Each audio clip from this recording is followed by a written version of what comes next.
নারায়ণচন্দ্র মিস্ত্রি, ক্যানিং পশ্চিম বিধানসভা কেন্দ্র থেকে ভারতীয় জাতীয় কংগ্রেসের প্রার্থী হয়েছি। আমি সাধারণ মানুষের কাছে একটাই আবেদন করতে চাই যে সাধারণ মানুষ যেন ইন্দিরা গান্ধীর সেই অতীত ঐতিহ্যকে সামনে রেখে এবং রাহুল গান্ধীর নেতৃত্বে বর্তমান কংগ্রেস যেভাবে এগিয়ে চলেছে, সাধারণ খেটে খাওয়া মানুষের জন্য তিনি লড়াই করে যাচ্ছেন, সেই তারা লড়াইয়ের হাত শক্ত করার জন্যে সাধারণ মানুষ, খেটে খাওয়া মানুষ এবং মেহনতি মানুষ, সেই সঙ্গে বাজারের ব্যবসায়ীরা সবাই যেন সর্বান্তকরণে কংগ্রেসকে সমর্থন করে। এটাই আমার সাধারণ মানুষের কাছে আবেদন। কংগ্রেসের হয়ে লড়ছেন আপনি, কংগ্রেসকে মানুষ ভোট কেন দেবে? প্রথম প্রশ্ন। কংগ্রেসকে মানুষ এই কারণেই ভোট দেবে, কেন্দ্রীয় এবং রাজ্য সরকার যে সমস্ত দুর্নীতিগুলি পরপর করছে, সেই দুর্নীতির বিরুদ্ধে মানুষকে তৈরি হতে হবে। তা না হলে গ্যাসের দাম, তারপরে এসআইআর সংক্রান্ত ব্যাপার, মানুষ সবসময় দুর্বিষহ অবস্থার মধ্যে দিয়ে রয়েছে। আর এগুলো থেকে মুক্তি পেতে গেলে একমাত্র রাহুল গান্ধীর নেতৃত্বে কংগ্রেসকে ফিরিয়ে আনতেই হবে। আপনি জনসংযোগ করে কতটা সাড়া পাচ্ছেন? মানুষের কাছে কাছে যাচ্ছি, মানুষ আমাদের স্বাগত জানাচ্ছে। এমনি চাওয়ালা থেকে বা সাধারণ গরিব মানুষের কাছে বা খেতে খামারে যেখানে যেখানে আমরা যাচ্ছি, প্রত্যেকটা মানুষ আমাদেরকে স্বাগত জানাচ্ছে এবং তারা বলছে একমাত্র কংগ্রেস ছাড়া এই হিন্দু মুসলমান সাম্প্রদায়িক যে বিভেদ তৈরি করা হচ্ছে, এখান থেকে মুক্তি পাওয়ার কোনো রাস্তা নেই। শুধু তাই নয়, পশ্চিমবঙ্গে যে মমতা সরকার যেভাবে শিল্প বিনিয়োগগুলো দূর করে দিচ্ছে, আমাদের দেশের ছেলেমেয়েরা বিনিয়োগের কারণে, বিনিয়োগ নেই, সেই কারণে অন্যত্র চলে যাচ্ছে পরিযায়ী শ্রমিক হিসাবে। সেখান থেকে বাঁচতে গেলে কংগ্রেসকে আনতে হবে, তবে এই রাজ্যে বিনিয়োগ হবে, আর বিনিয়োগ হলে তবেই কর্মসংস্থান হবে।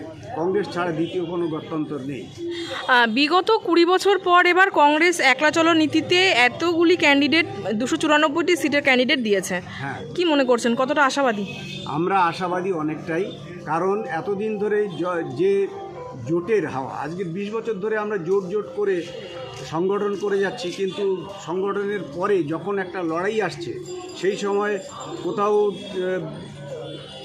বামফ্রন্ট, কোথাও বা আরও অন্য কোনো দলের সুয়েজ যে খালের জল দরকার, সেইটা যদি যতক্ষণ না দেওয়া যাচ্ছে ততক্ষণ পর্যন্ত পানীয় জলের পরিপূরণ করা যাবে না। এই যে মানুষগুলোকে টাকা নিয়ে জায়গা দিয়ে দেওয়া হচ্ছে, তাদের পাট্টাও পর্যন্ত দেওয়া হচ্ছে না, এইসব মানুষকে আবার মাথার উপর খাড়া ঝুলিয়ে রাখা হয়েছে।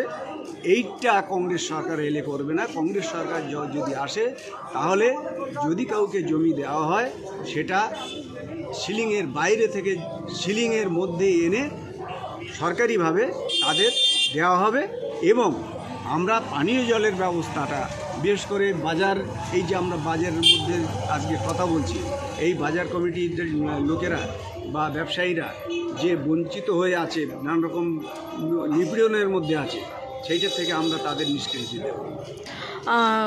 আপনি আপনার প্রতিপক্ষ হিসেবে কাকে দেখছেন? আমি আমার প্রতিপক্ষ হিসাবে পরেশরাম দাস, তৃণমূলের বিধায়কের কে আমি মনে করি। জেতার জন্য কতটা আশাবাদী? আমরা জেতার জন্য সম্পূর্ণ আশাবাদী, কারণ বিজেপি এবং টিএমসি এই দুটো দল, একটা তো পুরোপুরি সাম্প্রদায়িক বিজেপি দল, অপরটি সাম্প্রদায়িক পরোক্ষভাবে, একজন শুধু মুসলিম নিয়ে খেলে, একজন হিন্দু নিয়ে খেলে, এই নিয়ে এখানে একটা টেনশনের সৃষ্টি করেছে। সাধারণ মানুষ এটা পরিষ্কার বুঝতে পেরেছে। আমরা যারা রাহুল গান্ধীর নেতৃত্বে, সোনিয়া গান্ধীর নেতৃত্বে কংগ্রেসটা করি, আমরা সম্পূর্ণভাবে ধর্ম নিরপেক্ষতা নিয়ে চলি এবং আমাদের আন্তর্জাতিক ক্ষেত্রেও আমাদের ওই একটাই বলি যে সাধারণ মানুষকে নিয়ে করব, মানুষের কর্মসংস্থান নিয়ে কথা বলবো, মানুষের খাদ্য, বস্ত্র, অন্ন এই নিয়ে কথা বলবো, ধর্ম নিয়ে কোনো বিভেদ নয়। এইটা আমরা যত প্রচার করছি, মানুষ ততই আমাদের কাছে আসছে। সেই জন্য আমরা সম্পূর্ণ আশাবাদী যে আমরাও এবারে ভালো হব।